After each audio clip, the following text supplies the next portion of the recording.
time for illegal ham in the face. But bro, where's the banjo? Some Cleveland sports shows try to give you hot takes, but only one can give you a big old piece of hot ham. Welcome to Illegal Ham to the Face. Talking all Cleveland sports. And don't forget our Fat Boy Tuesday, where we also ham it up with some fun food topics. Without further ado, let's serve up some ham. Here are the Ham Boys, Fatty, and Big Bry. But Dad, isn't it time for illegal ham in the face? But bro, where's the banjo? And Fatty fail. What's going on, everybody? Welcome on into another episode of Illegal Ham to the Face. I am that fat guy, Jared Fatty Bates. Big Bry will be here with me soon. We have had some sicknesses in our houses. He's taking care of Miss Maddie as we speak. He'll hop in here in a little bit, but we got a great show for you tonight. We are going to be talking some Cavs streaking. We are going to be talking about the Cleveland Browns and the Myles Garrett press conference that just happened and what to do at number 2. Justin, yep, definitely a fatty fail. We are also going to talk a little bit of Guardians because baseball is right around the corner, especially with the game today in Tokyo. Baseball season has started. And then we are also, for Fat Boy Tuesday, we are going to get into our St. Patrick's Day, what we think about St. Patrick's Day, and also fad diets. And if Brian and I could actually get a hold of them. And then finally, we will finish it up with our top 3 Cavs after the core 4. So whether it's the Cavs that need to step up or our favorite players after the core 4. So after Mitchell, Garland, Mobley, and Allen, where do we have the 3 after that? So welcome on in. Please go give us a like and subscribe on all of our socials at Ham Illegal. We are also part of Network 216. So please go give that a like and subscribe also. Coming up here, we will be having, let's see here. We got draft coming up. We've got baseball opening day coming up, which was announced today that the Cleveland Guardians for the 32nd year in a row have sold out the home opener, which is awesome.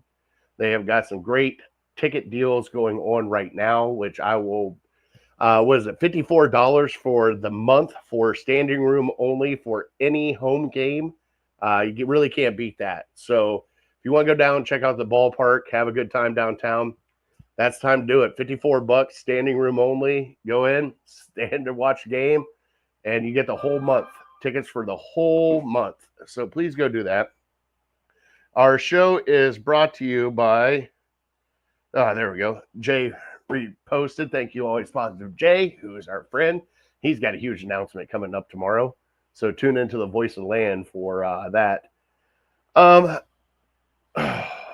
Our show is brought to you by Harold Keel and Lake Erie Pay. Sorry, got off track.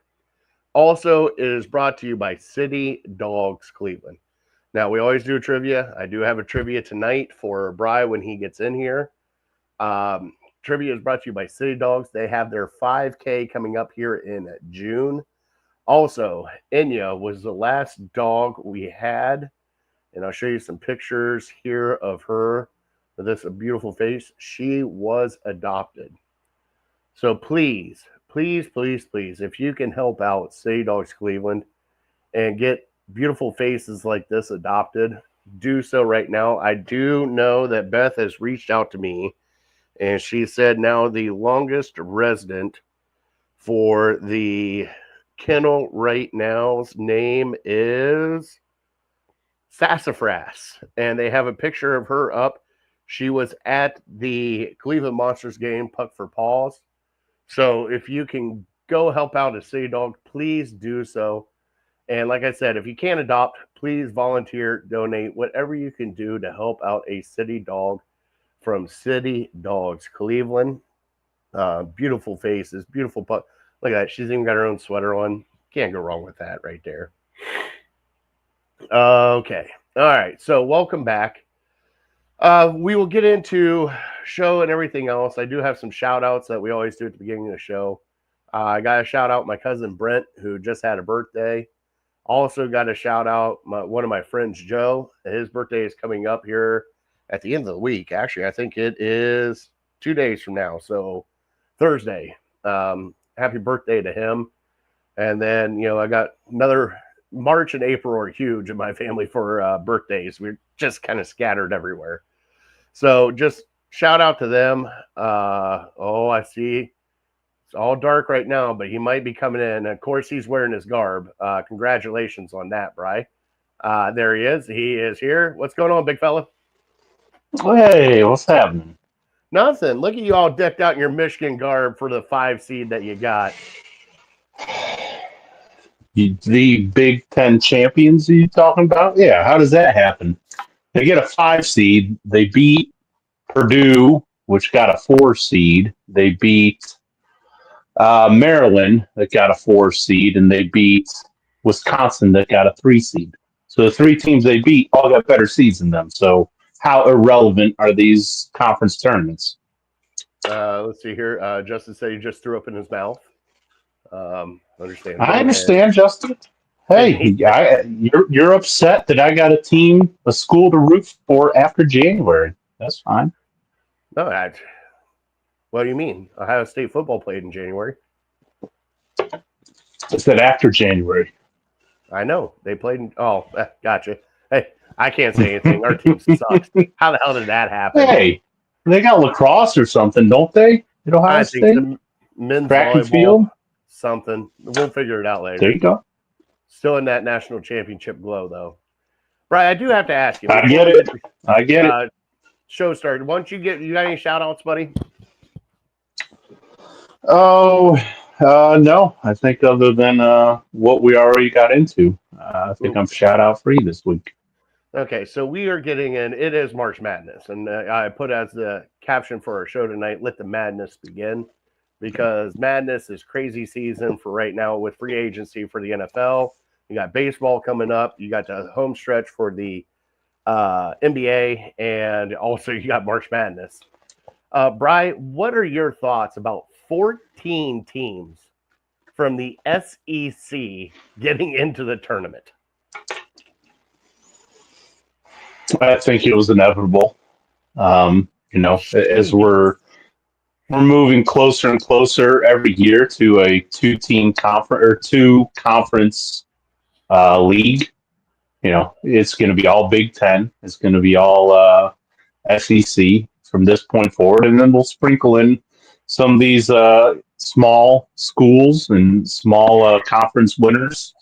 But that's kind of how it's always been. It's just, now Texas and Oklahoma, and I don't even know Iowa State. Where the heck are they from? But yeah, these bigger schools, they're all going to the Big Ten and the SEC. So it shouldn't be a shock to anybody that they're getting 12, 13, 14 teams in.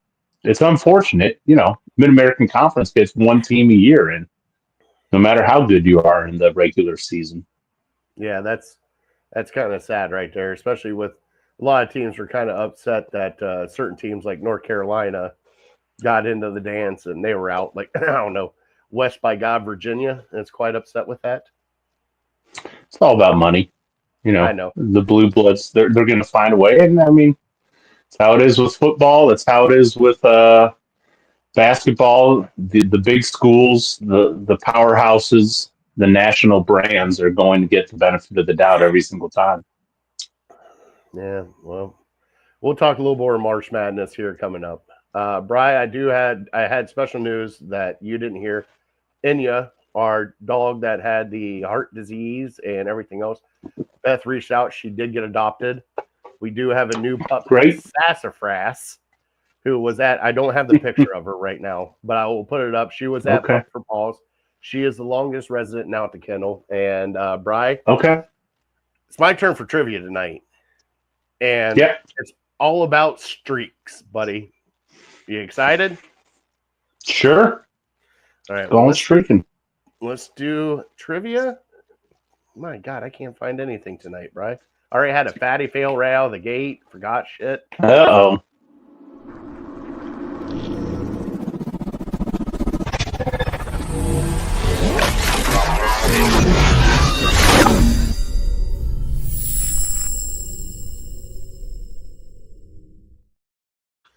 right, Brian, we are going streaking, and Brian, we are going to go NBA streaking. So far this year, your Cleveland Cavaliers have 2 win streaks of 15 games or more. We had a game of 15 and then 16 that just got shattered. Bri, what is the longest losing streak that the Cavs have had? Oh, boy. I think I might know this. Okay. So all those You got an LeBron answer. years, all those LeBron years that he was here and how good a team we had, Bri, they never got to 15 or 16. Wow.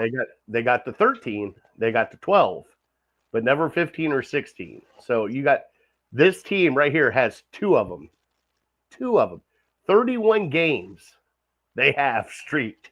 It's pretty impressive, Bri. I'd say that's probably 31 wins is probably more than at least, I was looking at the standings today, more than at least, I don't know, 5 or 6 teams in the NBA have all year. Mm-hmm. Pretty incredible. And Justin chimed in with Ray Stevens. They call me the Streak. God, I don't know if you even know that song, do you? Nope. Ray my Stevens.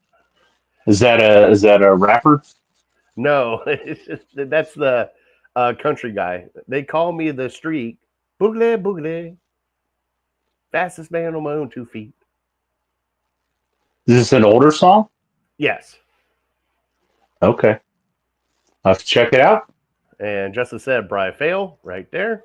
Yep. Sorry, Ray Stevens. All right. I'm writing it down.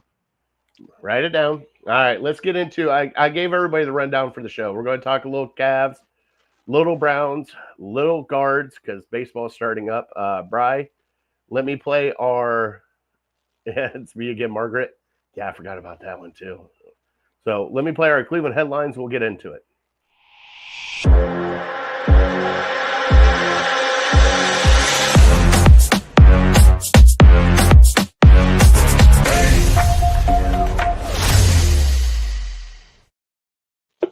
Brian, I was telling everybody at the beginning of the show that the Cleveland Guardians, for the 32nd straight year, have sold out the home opener. It's going to snow, might rain. We don't know. It's Cleveland. But 32 years of selling out the home opener. And, Brian, they came out with what I think is one heck of a deal for tickets. $54 for the month for all home games in standing room. You can't beat that, can you? That's incredible. No, I mean, that's got to be the best deal in all of sports. Hey, you pay $54 for the worst seat in the house for one game for the Cavs or the Browns. You get a whole month. Heck Whole yeah. month. I mean, shoot, I wish I lived closer. Yeah, the whole month, every month this summer for the Cleveland Guardians, $54 for standing room tickets. Dude, you can't. I don't think you can beat that. That's got to be gold for them, especially for people walking up, just being like, well, I'm going to spend $50 on a seat for one game anyways. Might as well just do the whole month and sit out the corner bar and just enjoy the summer. So is that just for the month of April, or you get to pick any month? Any month. So April, Wow. May, June, July, August, September, $54 for the month. Huh. That's wild. Yeah, it would be fun to see them unveil the new stadium. Do we open at home or open on the road? Any I idea? believe we open on the road. Like baseball kicked off today in Tokyo. Yeah, don't know I if heard you saw that. What a joke. No, of course I didn't. Well, it was on this morning while we were at work. So let's see here. Spring training, blah, blah, blah, spring training. We are on the road at Kansas City the 27th. So next Thursday is the first Cleveland Guardians game. And then we were at San Diego. Then we were at LA Angels or Anaheim Angels. Jeez. And then we were back here. We always seem to start on the West Coast. It's the dumbest thing ever. Like, it's never fail. We open our season with a West Coast trip. I don't know why or how. I guess we're in Kansas City for one series, but then we go quickly to 10 o'clock, 10:30 starts, and it's like, for a lot of people, they don't start paying attention to the Guardians until what's the home opener? The 8th or 9th or something? Yeah.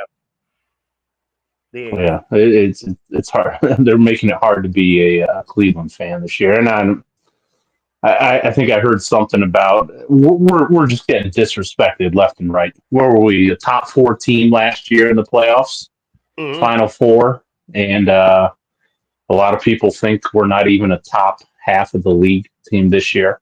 So we still got some things to prove. A lot of experts, whatnot, think we just had everything go our way last year. We were not necessarily a good team. We just kind of, seemed to win all these one-run games. And I don't know. I don't know if it's biased against small markets. I don't know if it's biased against we really don't have any star players other than Jose Ramirez, Clase, whatever. Hopefully it motivates them, though.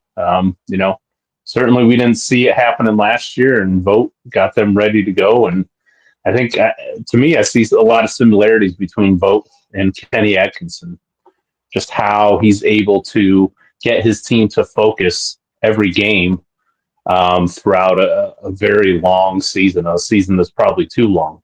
But they, a lot of teams lose focus. A lot of teams don't care about, they just care about, let's just win enough games to make it to the playoffs, and then they just kind of coast. But I think Vogt and Atkinson, they find a way to get their players to buy in and, understand that every game is an opportunity to prove yourself. So I'm excited to see them hopefully get a little burr up their ass and get going again. Prove some haters wrong. Well, that's what they do for Mom's in. Hi, Mom. So it's hard, Bri. It's such a long season. But that's the great thing is about the Cleveland Guardians is everybody counts them out. Like there's times that you and I are like, oh, they're going to be a 500 team. I don't think they're going to make them. Next thing you know, they're in the playoffs. It's like until they don't make the playoffs, Bri, which it's been a while since they haven't.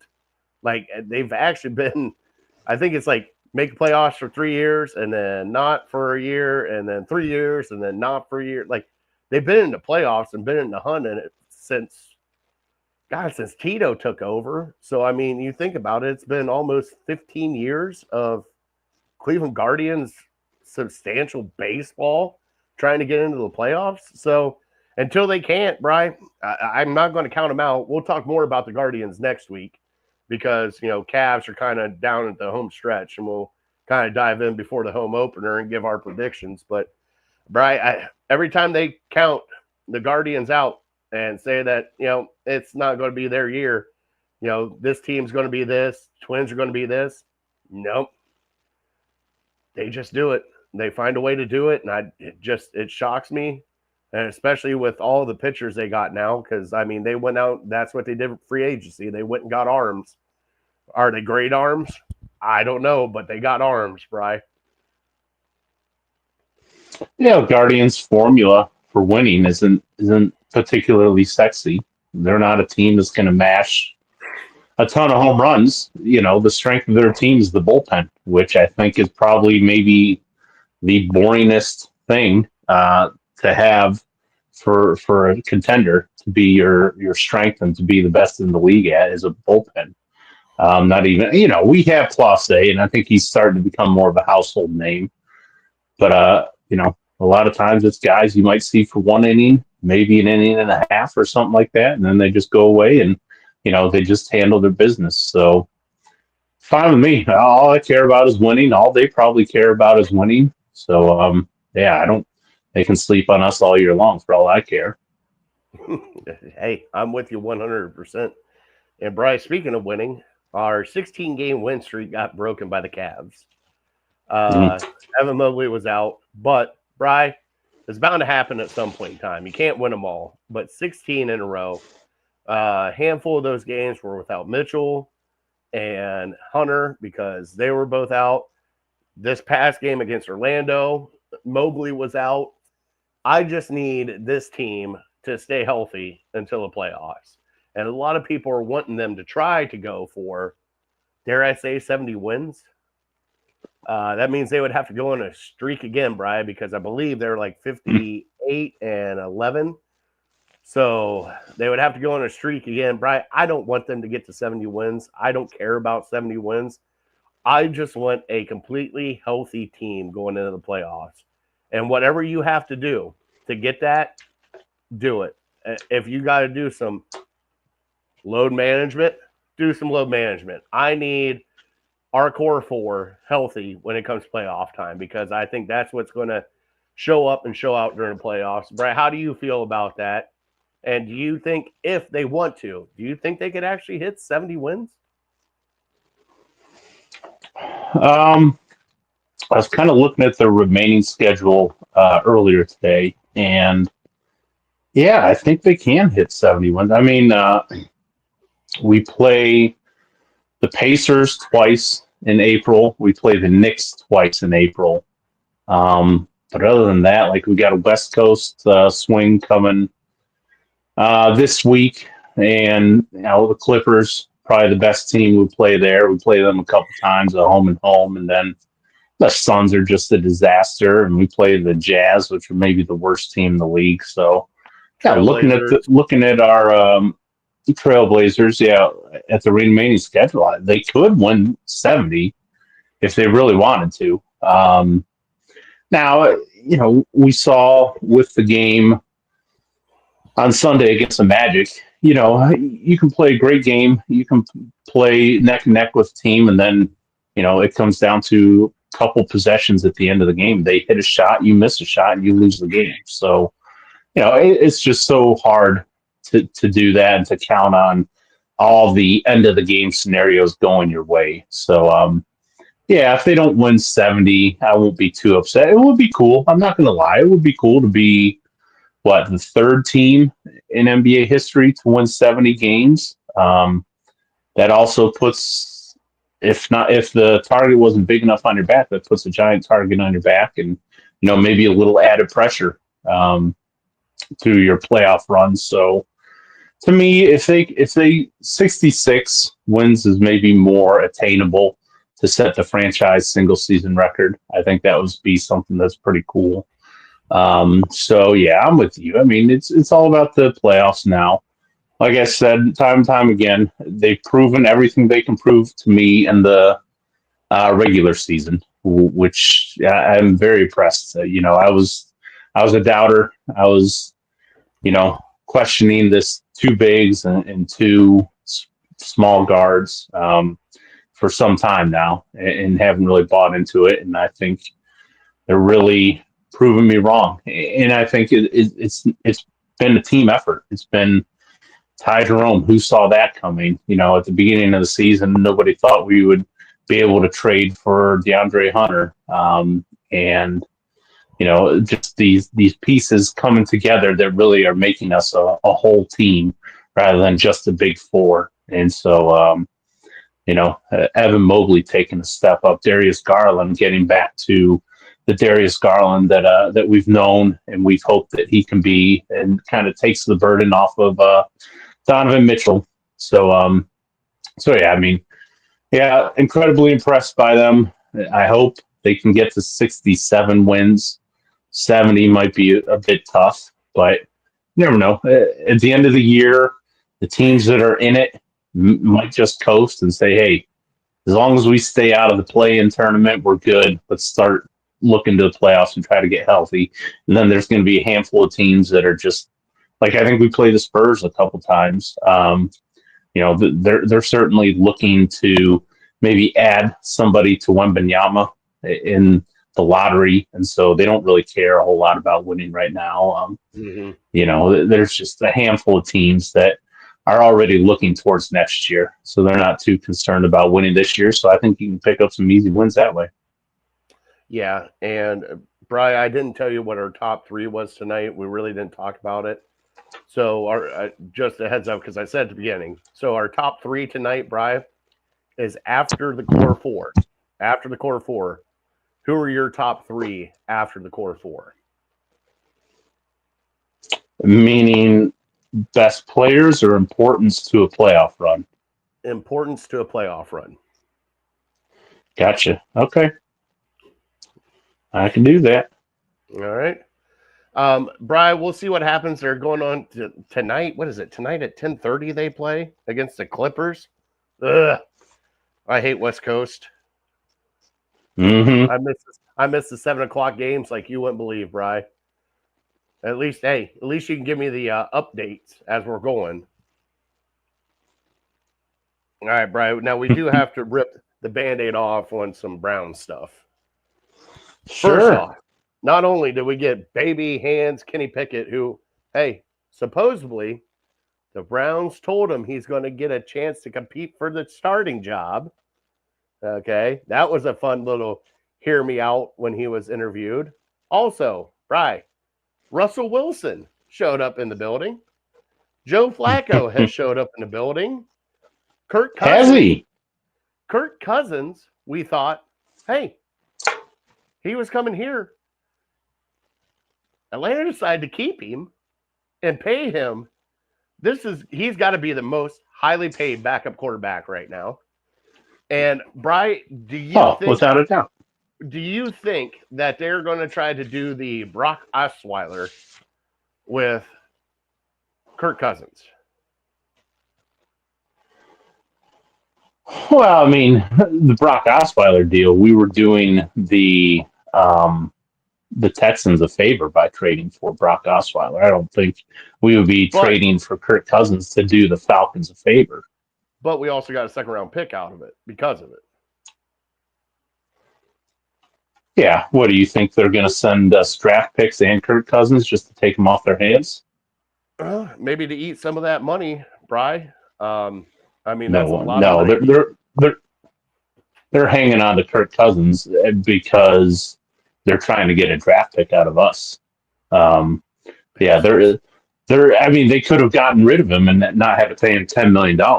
So they're trying to suck every a fourth round pick. They're essentially paying $10 million for a fourth round pick is what they're doing, or they're trying to do.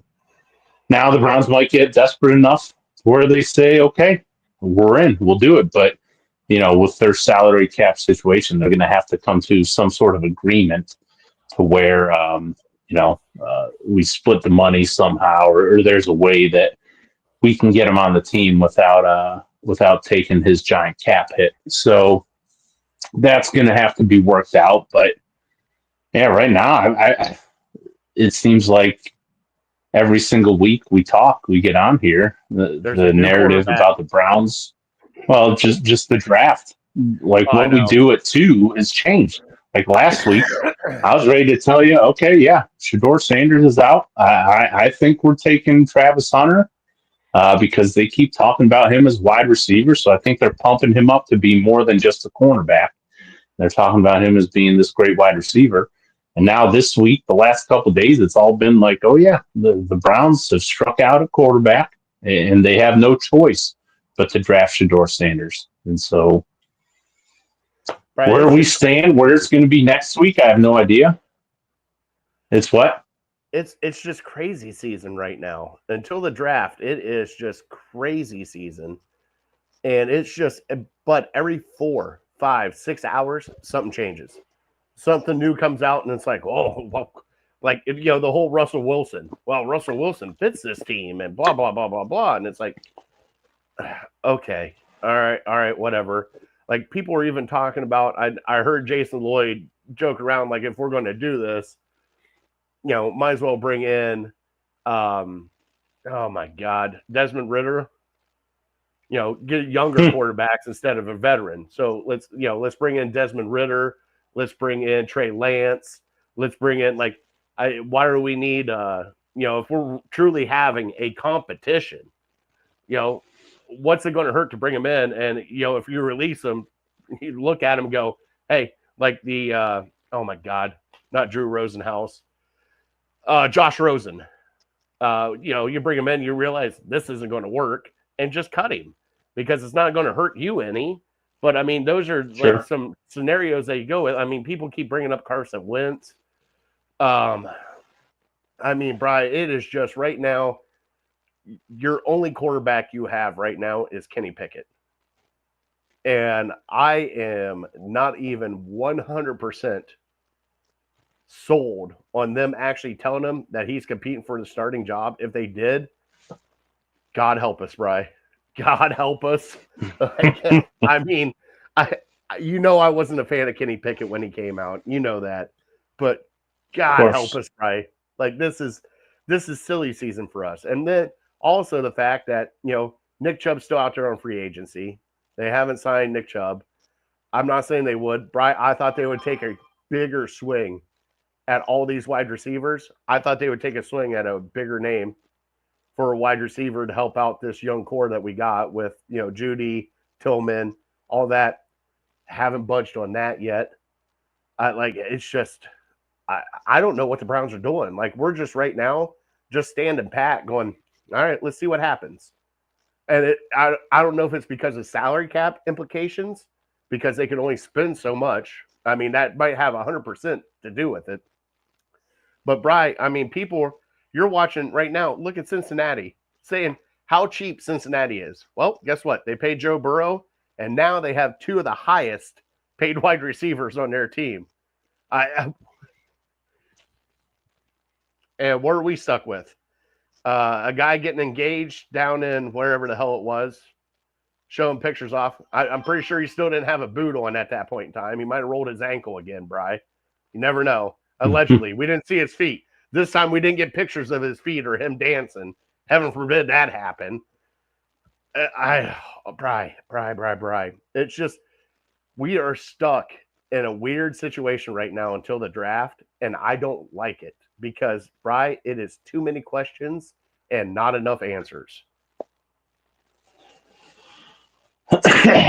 Yeah, I mean, to me, the Browns are back in a desperate situation, which is not good, because the last desperate situation was when we flirted with Deshaun Watson and Baker Mayfield caught wind of it and he got his feelings hurt and he said, I'm not playing for Cleveland again, get me out of here.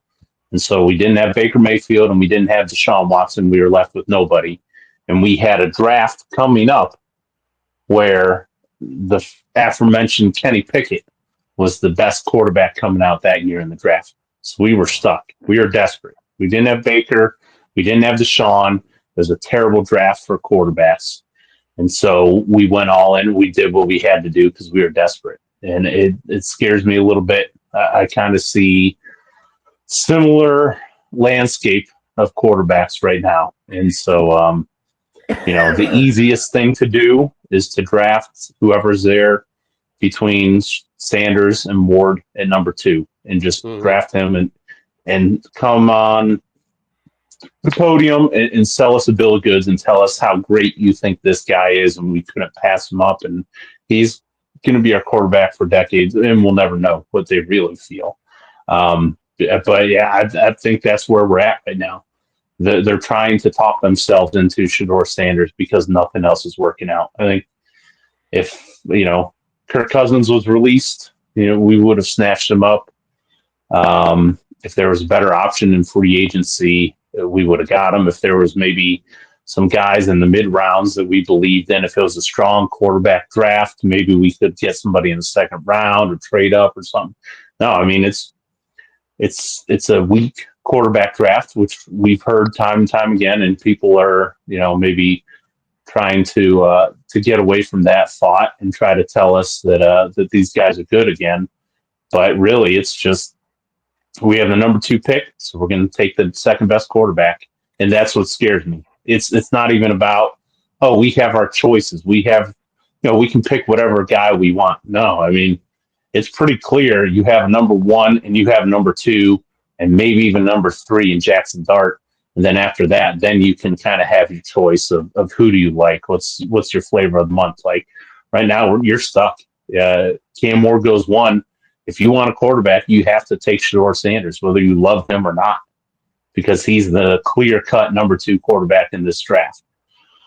So, yeah, that scares me. We always talk about not wanting a owner to meddle in your roster decisions, but I think sometimes he does. He has to, because he has to. It's his team. Nobody's firing him. It's going to be his team for decades, his family's team for decades. You have to have like a long-term view of what the roster is going to be. Because what scares me is Stefanski and Andrew Berry. What do they really care about right now? Do they care about what's best for the Browns franchise, or do they want to survive another year? And I think if they're worried about surviving another year and saving their jobs, I think you draft Shedeur Sanders and you buy yourself some time. But what's best for the Browns franchise might be wait till next year to look for your franchise quarterback. And I know that sucks for all the players that are going to go out there and give their bodies up for a 5-month season and just try to kill themselves. It's but you can't force things. If we force something, like I've said before, if you draft a quarterback in this year's draft, you're committing to him for probably 3 years. Now, would you want that? Do you want a guy who, like we've heard time and time again, probably going to be the 6th or 7th best quarterback in last year's draft that you might have gotten in the 2nd round or maybe even the 3rd round?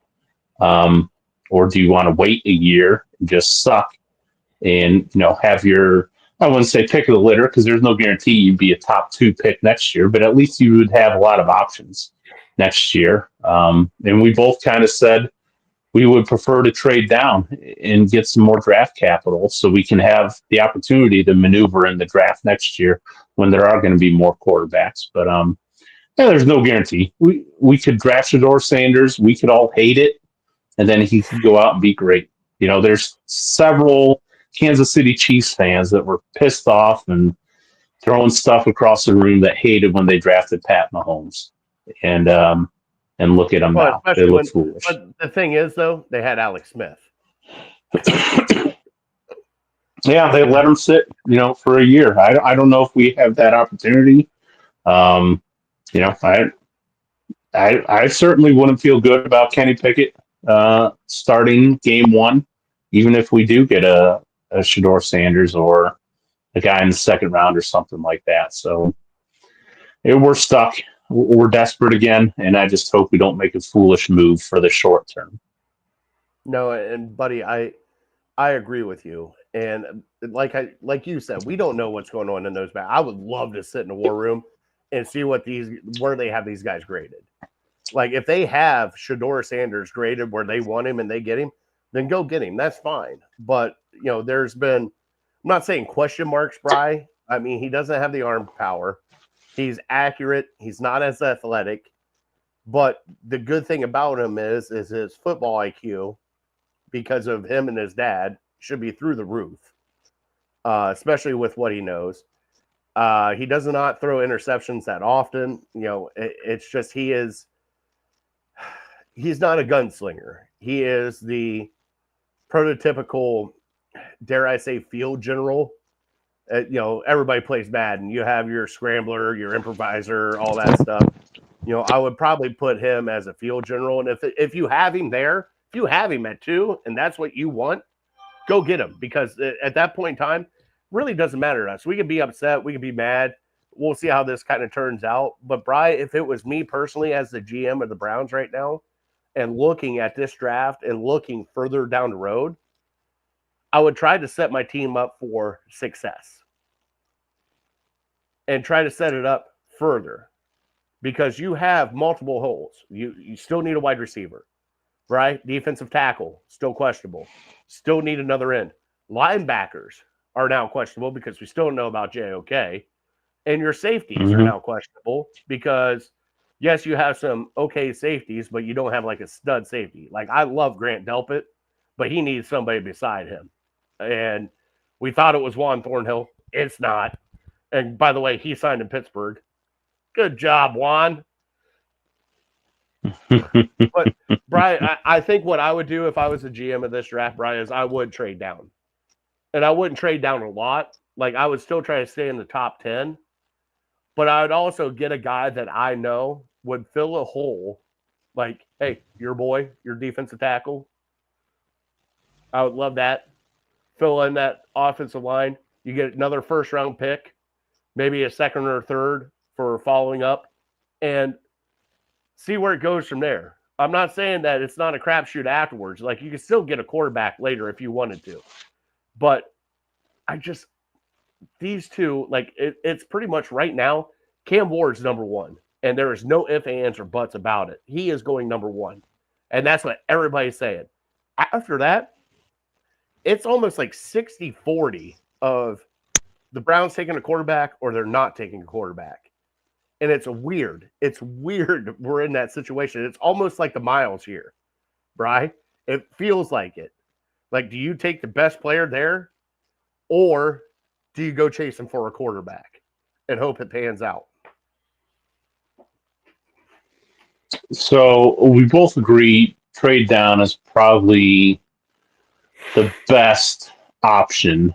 The issue is it's not a great draft. There's no, I mean, unless the Raiders love Shador or the Saints love Shador and they really want to trade up and give you a king's ransom for it. Giants, Jets. Giants. Well, Giants would have to trade up one. So let's say hypothetically, because I think you're probably not getting a one unless you trade way down. I don't even know if you're guaranteed to get a two.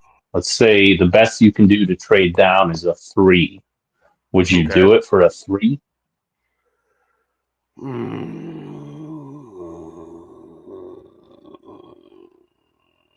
I would have to get a two because it's the number 2 overall pick, right? I mean, you would have to. I agree. Right. Draft order. Let's take wrong one. We're going deep in the draft order right now. So draft order, blah blah blah blah blah. Round 1. All right. So Giants. After us. All right. So after us, you got the Patriots, Giants, Patriots, Jaguars, Raiders, Jets, Panthers, Saints. Let's see here. Niners, Cowboys, Dolphins, Colts, Falcons, Cardinals. Seattle just signed, Tampa Bay, Denver, Packers, Vikings, Texans, Rams, Baltimore, Lions, Commanders, Bills. Yeah, so like pretty much after, like maybe the Dolphins? You think the Dolphins would I know they got Tua, but Tua's got some injuries. But they just paid Tua a ton of money. And I don't know if Sanders is an upgrade from Tua. I mean, you'd really have to hate Tua or, anticipate his career coming to an end soon for them to make a move like that. So you want to do it for a 3. So you're stuck at 2. What do you do at 2?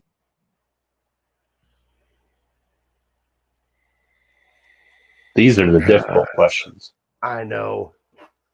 That's why I was not on board with losing all the rest of our games this year, because I knew this is not a great draft to have a top 2 pick. Obviously having 2 is better than having 5 or 6, but I was like, man, if we're going to have a top 2 pick, this is not the year for it. Hear me out. So obviously the Jets are crazy, which we already know that. They just signed. No, I'm not. So you're stuck at 2. You got to make the pick. You got to turn the card in. Who you drafting?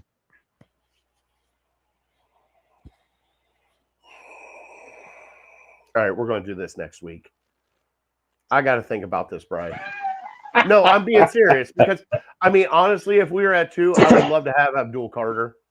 I really would. I think he is, and I know he is not a 4-3 defensive end, and I get that. He'd be like a 3-4 outside linebacker like TJ Watt. I get that.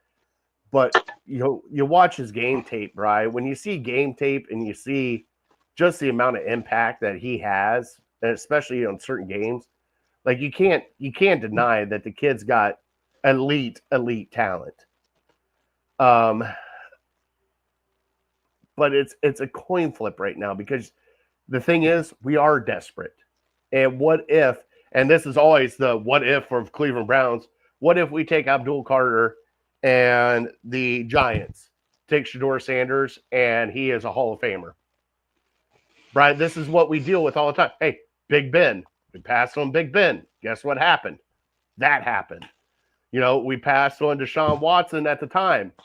Look what happened. Now, granted, we got him back, but Patrick Mahomes, everybody passed on Patrick Mahomes. Look what happened. Like, there's a hindsight to it. So it's like, damned if you do, damned if you don't. But like you said, I don't want to do it out of desperation. If he is your guy, and like, you know what I mean?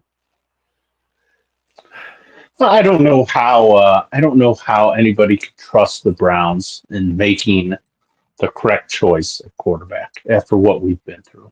I go back to what year was Baker drafted? 2018.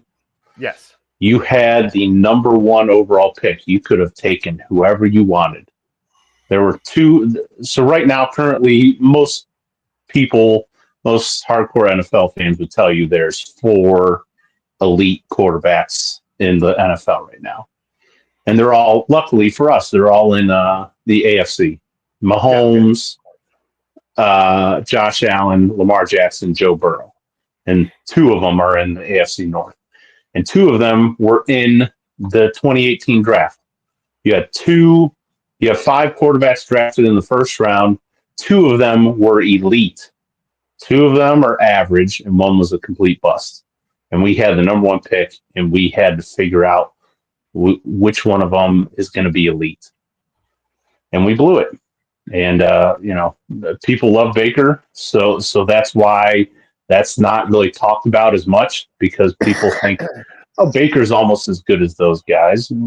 Baker's not a bad quarterback. Don't get me wrong. He's average. He can be good. He can be bad. There were 2 elite quarterbacks in that draft. Yeah. And we missed on both of them. We had the pick of the litter. And so, I don't know how. But also, hold on. Okay. At the time, now we're going to get in revisionist history. At the time, you had Dorsey making that pick with Hugh fucking Jackson as the head coach. Mm-hmm. Like, that's the thing. Like, do you honestly think, and I know they're elite now, do you honestly think that if Josh Allen came in here with Hugh fucking Jackson, that he would still be the elite of the elite? Probably not, Bryce.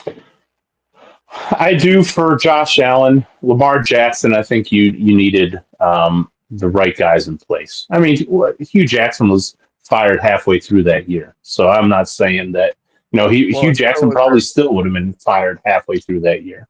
So was their offensive coordinator. So was like Brian, it was that's the thing. If you're going to draft number 1, that's why I get so upset by some of these people that say like number 1 picks or bust. Like, if Baker Mayfield was drafted, and it's normally you're going to a shitty team anyways, but let's just say Baker Mayfield was drafted number 1 to, dare I say, a good culture team, which, hey, Baltimore, Pittsburgh, good culture teams.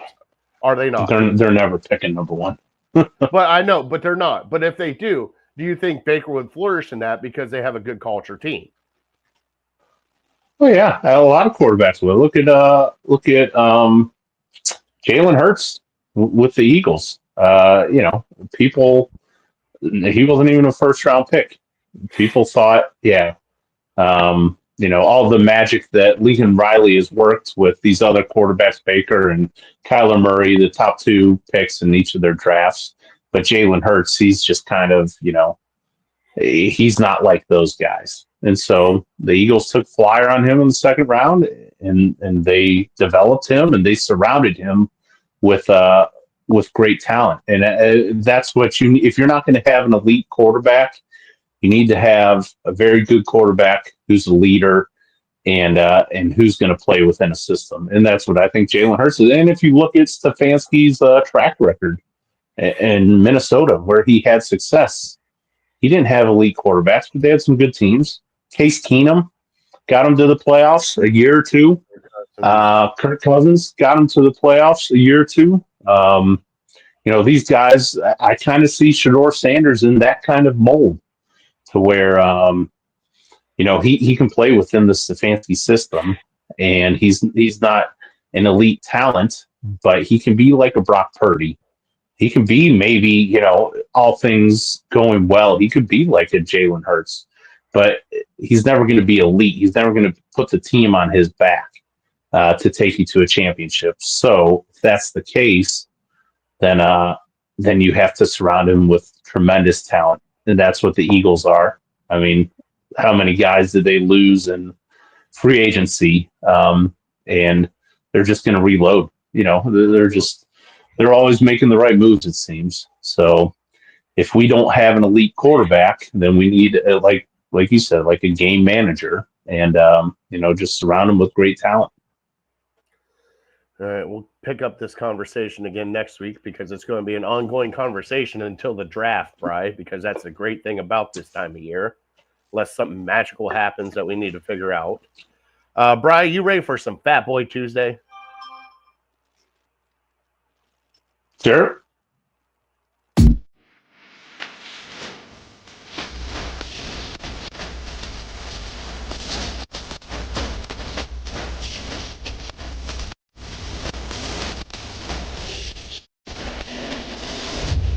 And now, it's time for Fat Boy Tuesday.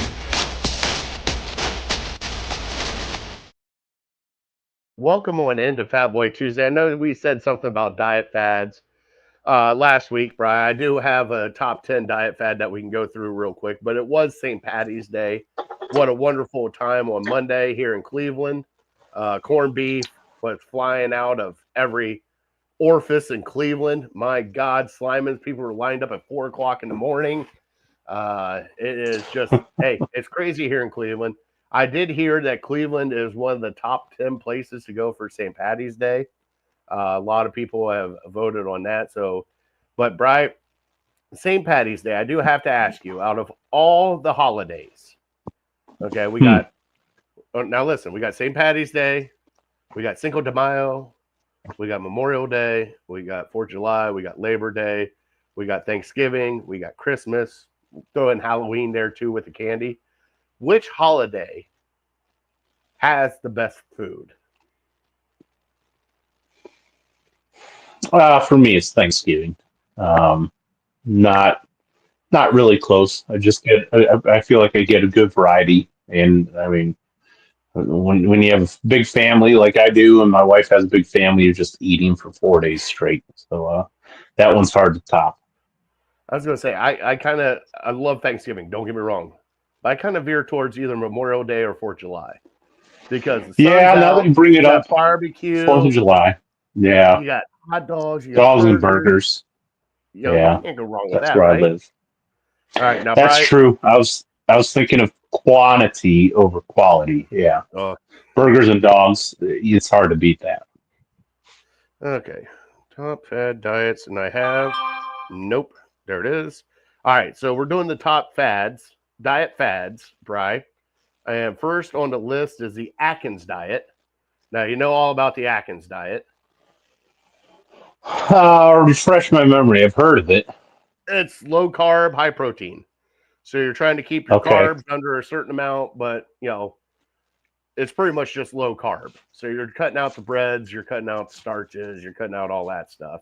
Bri, do you think is that different from the keto diet? They're kind of similar. The keto diet is different though because it's a high fat, low carb. So and plus there's certain things that you can't eat, and they're not. Keto is not huge on like fruits and vegetables. Sort of. Sure. But, there's a lot of carbs. There's a lot of carbs in fruits. By the way, keto is number 3, so there's 2 of them right there. But can you do a no carb, high protein diet? A no carb diet? No, I couldn't. Low carb diet? I could probably last a little bit. Okay. All right. Now here's the next one. This is a fun one for me. The zone diet, Bri. The zone diet is eating 40% carbohydrates, 30% protein, and 30% fat. Do you think you could do that? But there's certain foods that are off limits, like bananas, raisins, potatoes, and corn. Okay. If I had an app to help me out, that sounds like a lot of math. So I don't feel like I would be too into all of it. But if there was an app that could kind of simplify it for me, sure, I'd try it. We're passing up keto. We're going to, Bri, dare I say, the grapefruit diet. Have you ever heard of the grapefruit diet? Mm-mm. Okay, it's also kind of like the cabbage soup diet or bone broth or something like this. What you're trying to do is replace one meal with a grapefruit instead of a meal. So with that in mind, you're trying to lower your calorie intake. Do you think that you could substitute one meal with a grapefruit? Oh, yeah. There's days, a lot of times on the weekends, I only have 2 meals. So, yeah, skipping a meal wouldn't be that big of a deal. Is there a reason it's a grapefruit? Well, it could be cabbage soup. It could be bone broth. It could be the reason why, because a lot of people did it with grapefruit, because grapefruit is supposed to be less sugar, but it's supposed to kind of boost your metabolism. So it's kind of like one of those. Right. All right. Next up, paleo diet. All right. Paleo diet. People who follow the paleo diet consume half their calories from lean animal foods as eggs, fruit, non-starch veggies, unsaturated fats, some alcohol, and water. Do you think you could do that? It would depend on what your definition of some alcohol is. Well, not for us alcohol. Let's less than 3 beers a day? Yeah, I could probably do that. Less than 3 beers a week? I don't know. All right. So, oh my God. Here we go. Here's another one. Special K diet. All right. Now, this one cracks me up because you know what Special K is. No. Well, the cereal? Yes, the cereal. So, okay. It's eating Special K for breakfast and lunch and then eating a regular dinner. Definitely. I love cereal. But it's Special K. Absolutely. You can't add anything to it. Okay. That's fine. Not even fruit. That's just cornflakes, brother. Oh, they're better than cornflakes. Special K is. No, it does not. No fruit. No fruit. Okay. Yeah, I can do that. Be starving. Oh, here we go. And then we'll do the last one right here because this is where everybody will shut off the show. Bri, the Master Cleanse. It is a liquid-only diet. You could drink a concoction of water, lemon juice, maple syrup, and cayenne pepper for 10 days.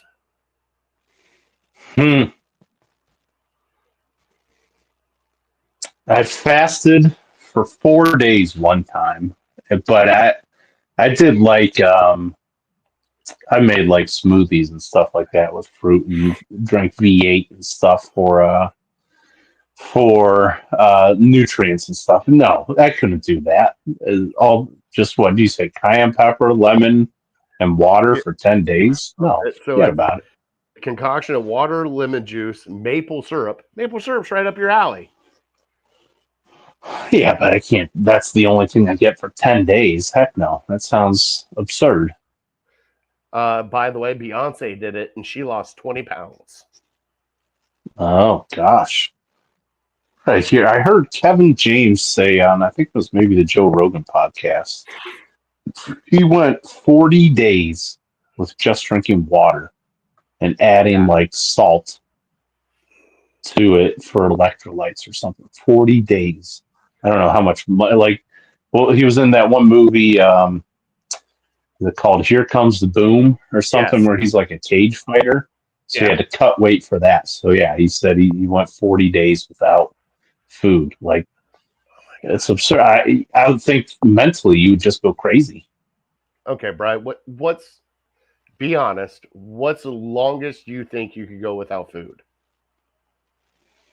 Well, like I said, I went 4 days, but I had like V8 and, Gatorades and stuff like that. So if you're counting that stuff, like just water and... No, because that's kind of liquid and nutrients in the body. I mean, like actual substance, like protein, everything else. Like V8's it's juice. Like I'm talking like actual food, like eating food. I'm still confused. So what am I allowed to have? You can drink. Am I allowed to anything you have want. V8? You're allowed to have V8. You're allowed to drink whatever you want.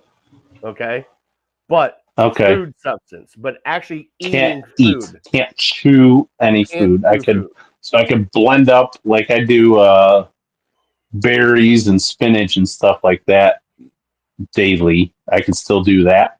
Yes, but you cannot eat. Can't eat it. I mean, it would depend on what my motivation is. Am I getting $1,000 for every day I do it?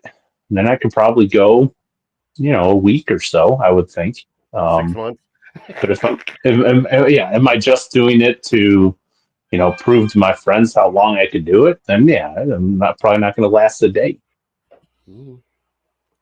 Yeah, I don't know. What about you, Brian? If I've done so God, back in the day, like if I was still in like high school days, like you're 40-some years old. 44 years old. I know. So I've done a week cleanse before, Brian. So I've done a whole week. Recently? It was not fun. It was not fun at all. Like I got. That doesn't sound fun at all. Yeah. I got like Betty White syndrome at about day 5, and I wanted to kill people. Like I honestly. Now, did you just do this for fun, or was this doctor ordered? It was, part of it was doctor ordered because it was to check something, medically. She only wanted for a week. They tell you you're not allowed to eat for a week. Hold on. She only wanted a handful of days. I went a week just to see what it would be like because I know a lot of people do this like 7-day cleanse where they just drink water and kind of clean out their entire system and then they can kind of get back in. And I thought, hey, if they could do it, I could try it. It was not fun, Bri. It was not fun. It was miserable. It got to the point, Bri, and like our tastes are kind of like, eh. Like I could taste like the minerals in the water and everything else. I was like, I don't like this. This is not good. I needed food. I need to feed the baby. Right. Not good. Damon's here tonight. Thank you, Damon, from the Dude Network. What's going on, D? All right, Brian, let's get into our top three. Let's close out our show, and then we'll do our trivia, okay? Yes, sir.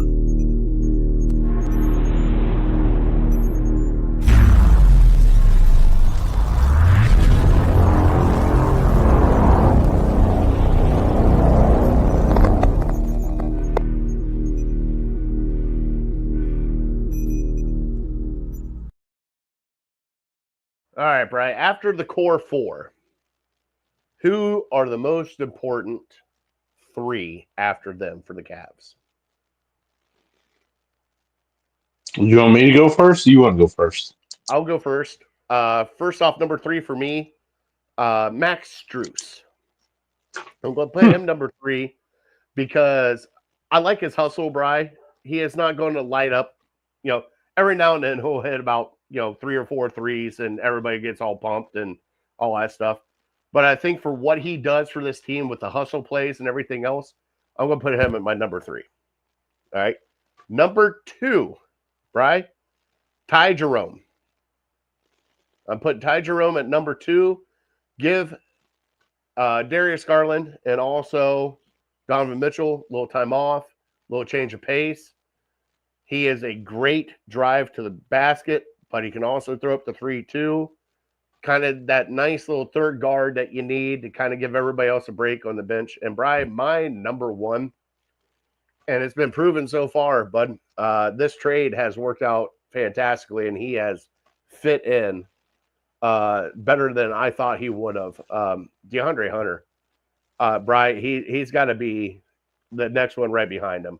Now, I know they've been doing a lot of Strus in the starting lineup and him kind of coming off the bench a little bit. But Bry, for the playoffs, you're going to need DeAndre Hunter, and it's kind of been proven so far with a couple of the games that he's played so far. I can't. Kobe Altman pulling this off. Like, you and I talked about it, like, oh, they need a nice big wing and a guy that could shoot and everything else. And we never thought it would happen. And then magically it happened, Brian. He has been like, he fits in like just perfect with this team. And I'm loving every minute of it. What about your top three? Similar. My number 3 guy, I had Dean Wade. And just because, Forgot about Dean Wade. after Allen and Mobley, you don't really have any size or guys that Tristan Thompson, but he's old. He'll give you a couple minutes if you need a banger down low, but you need somebody who can substitute for those guys if they get in foul trouble. So he's my number 3. Number 2, I'm with you, Ty Jerome. He's really the 4th at this point. He's the 4th scoring option on our team after Garland, Mitchell, and Mobley. So he can fill it up and he can really provide you a huge spark off the bench. And then I'm with you, number 1, DeAndre Hunter. Yeah, I think maybe even more than his offense, his defense is going to be so huge, specifically in the Boston series, because we have nobody who can really match up with Brown and with for sure Tatum. Maybe Ty Jerome can pester Brown a little bit, but Tatum is a different beast. I don't know if he's 6'8" or 6'9", and other than Hunter, who we have nobody. Dean Wade can, but he's just not athletic enough to stay with him. So we got the rookie Jalen. Was it Jalen Thompson? What the heck? No, it's not Thompson. I forget what the heck his name is, but he's a rookie. If in a pinch, if you had to throw him in there, you could, but I don't think you really be counting on him. Tyson, yep, Jalen Tyson. So yeah, DeAndre Hunter is, he was exactly what I've been asking for, and a lot of Cavs fans have been asking for years now. It's what this team has been missing, because we strictly had small guards and big guys that play in the post, and there was no in between. And DeAndre Hunter gives you a little bit of an in between. And going back to Ty Jerome, and this is going to be a conversation months down the road, but I'm just putting it into your head now. Like, I think Ty Jerome makes Darius Garland expendable. I think he, if he's going to demand a lot of money in free agency, you're not going to be able to keep him. And I feel more comfortable with a 6'5" guard alongside Donovan Mitchell than I do a 6-foot guard. And I think Garland is a better player right now, but think about where we were at this time last year. We were talking about what the heck can we get for Darius Garland? I don't know if we can get anybody for him. And now 1 year later, he might be more of a hot commodity. So you want to sell when he's high. Now, obviously, the playoffs are going to happen, and if we go on to win a championship, you're not going to want to touch this team at all. But I think if we fall short and if we lose to Boston, I think that's going to be a conversation that we have to have. It's definitely a down the road conversation. I don't want to jinx this stuff right now, Brian. Oh yeah, no, right, yeah. I'm just bringing it up. I'm just putting a little bug in your ear. But I'm still all in for this year. And like I said, if they win a championship, this will be the dumbest take I have had in the last 6 months. But hey, we come up with dumb takes every day, Brian. Let's just be honest. All right, Brian. So it is trivia time, which is brought to you by City Dogs Cleveland. If you can, please adopt. But if you cannot, please go volunteer, donate, whatever you can. I believe June 8th is going to be their 5K. So please go sign up for that. Go to Facebook or X or Twitter, whatever the hell you want to do it. Instagram. It is at City Dogs at CLE. And go sign up for that. Brian, we've had 2 15 games or more streaks for the Cleveland Cavs this year. Bri, what is the longest losing streak they have had? Take me back to the dark days. I believe it was after LeBron left the first time, and maybe is it an NBA record? Do you know? I don't know. It's a franchise record. I don't know. It might be an NBA record. It might be. Is it 26? It is 26 games.